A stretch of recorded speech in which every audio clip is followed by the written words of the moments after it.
Immortal Records. C10 This man again. Pick up Ula, teach manager Mr. Money. Yeah, yeah, yeah, yeah.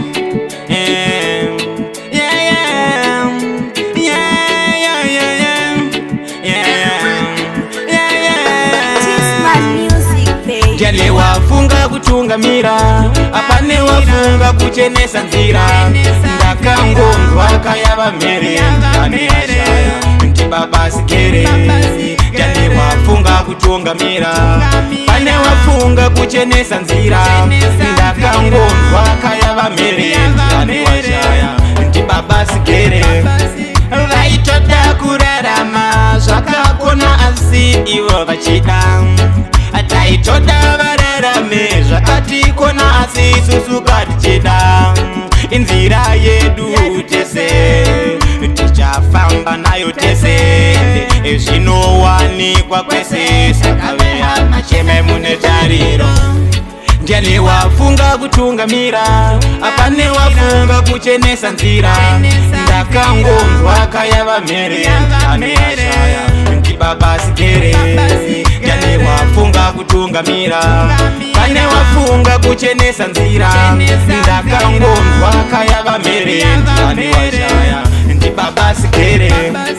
Ngatibatane ive hama, tibatsirane kuchengeta vana. Rufundi yakatunga paisa vakuna kwedu. Ngatibatane ive hama, tibatsirane kuchengeta vana. Paisa vakuna kwedu, asi rufundi yakatunga. Ndiani wafunga kutungamira, apane wafunga kuchenesa nzira. Ndakangondwa kayava mere, ndani ashaya, ntibaba sikere. Ndiani wafunga kutungamira, pane wafunga kuchenesa nzira. Ndakangondwa kayava mere, ndani ashaya, ntibaba sikere. Vaitoda kurarama, zvakakona asi ivo vachida.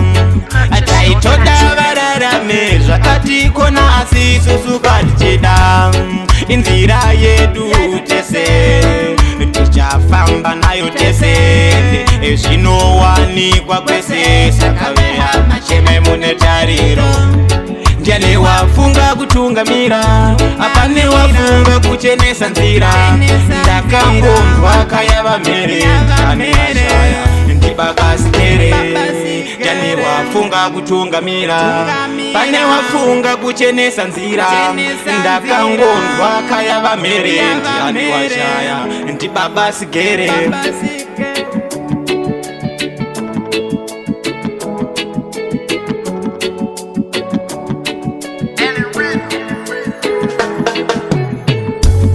Ndiani wafunga kutungamira, apane wafunga kuchenesa